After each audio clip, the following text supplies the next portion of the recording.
Welcome to the Futurist Public Intellectual. The Supreme Court last week officially declared affirmative action unconstitutional in the cases Students for Fair Admissions v. Harvard and Students for Fair Admissions v. University of North Carolina.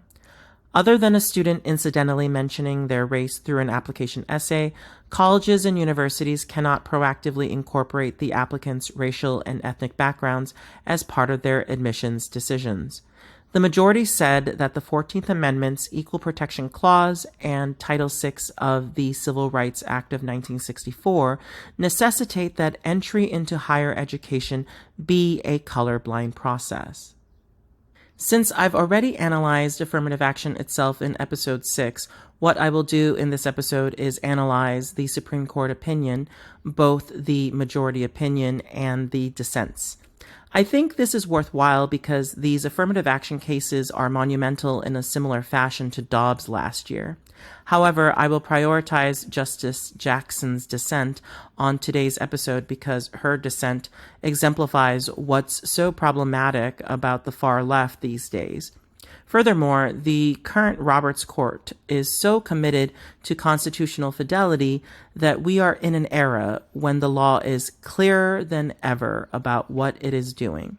I'll later elaborate on why constitutional fidelity is both a conservative perspective and a liberal's Trojan horse. I would like to start off by saying that the majority opinion was a joy to read.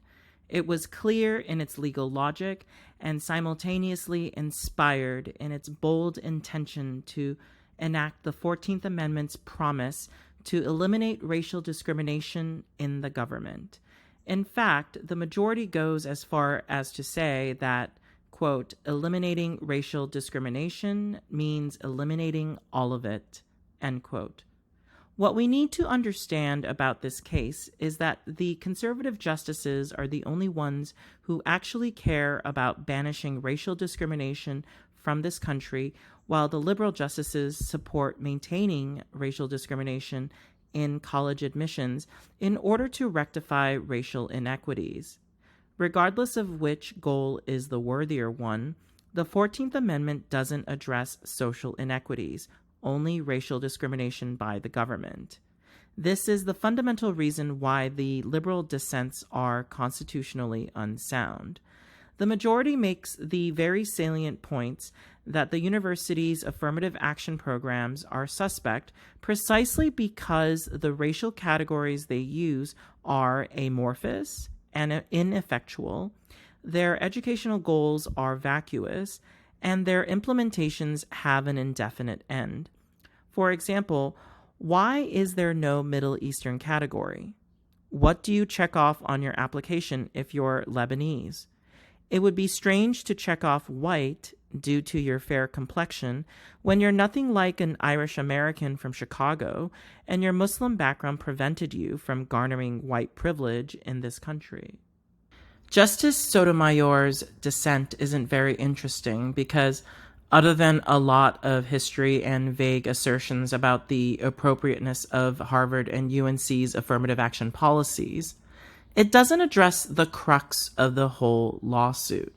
Why doesn't Justice Sotomayor talk about the Asian applicants who got rejected from these universities despite having better qualifications than the Black and Hispanic students who got in due to affirmative action?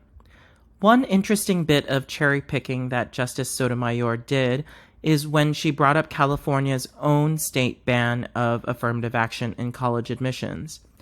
While she cites the decrease in Black and Latino enrollment at UC Berkeley, she chose not to mention that Asian students are a disproportionately huge part of the student population.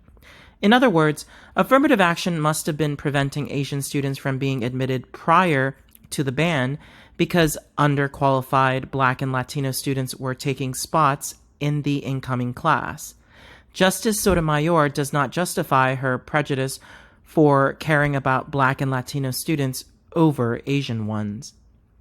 Justice Jackson's dissent summarizes Black Americans' disenfranchisement throughout American history, but what does that have to do with Harvard and UNC's admissions practices?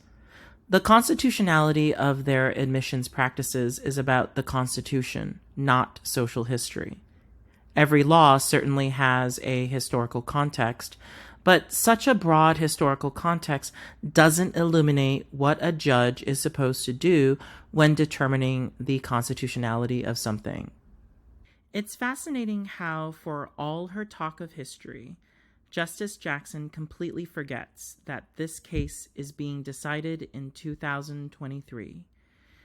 The America of 2023 is a completely different racial and ethnic landscape. There are plenty of non-Black people in this country who would also be very, very damaged by affirmative action policies that only really help Black and Hispanic students.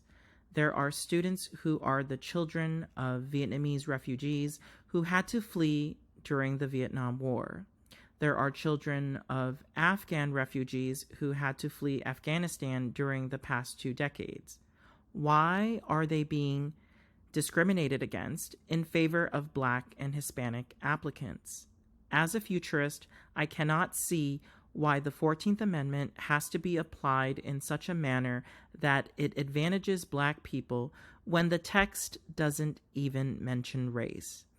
It's very telling that the 14th Amendment portends the race-blind future that it envisions for this country. Justice Jackson also seems to think that the 14th Amendment is asking us to create a society that has equality in result rather than equality in opportunity. There's no historical evidence that even supports this interpretation.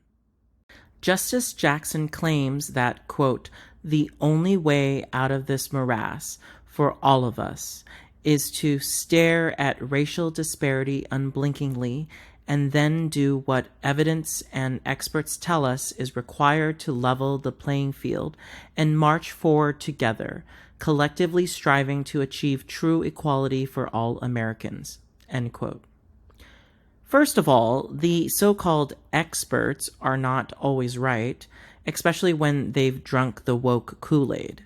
Second, it's disappointing that Justice Jackson doesn't address the real solution to racial inequities by looking at the evidence herself. Provide Black and Hispanic children with high-quality primary and secondary educations. Why does no one ever talk about this? This policy solution is something that both conservatives and liberals can get on board with, and it allows universities to be race-blind meritocratic institutions.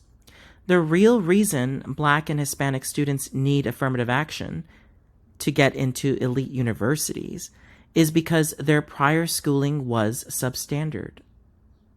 It's clear from Justice Jackson's obsession with Black and white Americans throughout her dissent that she completely missed the point of SFFA's lawsuit.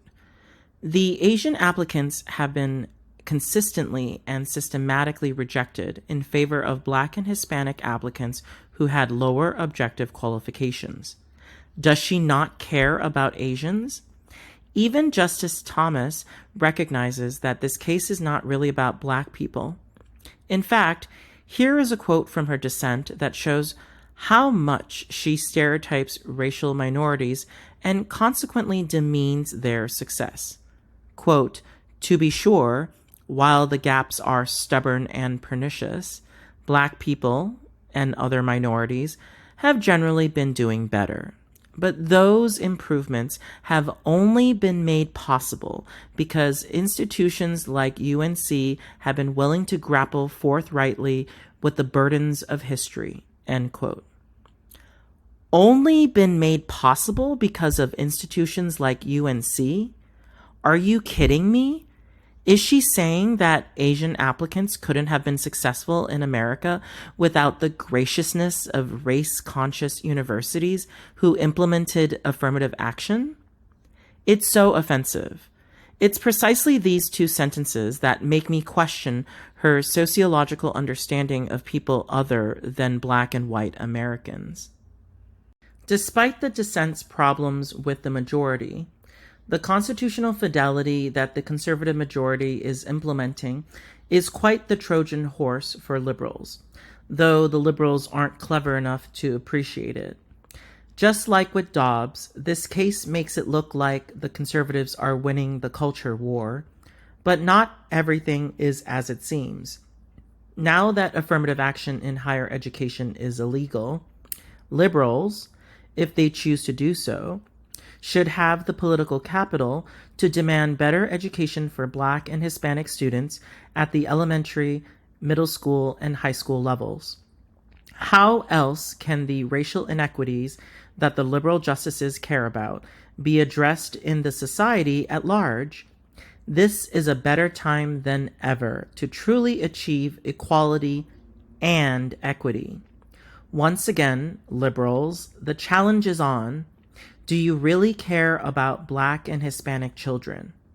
Then help them get AP classes so that they can get college credit when they get into college due to their academic merit, not the color of their skin. Thank you for listening to The Futurist Public Intellectual.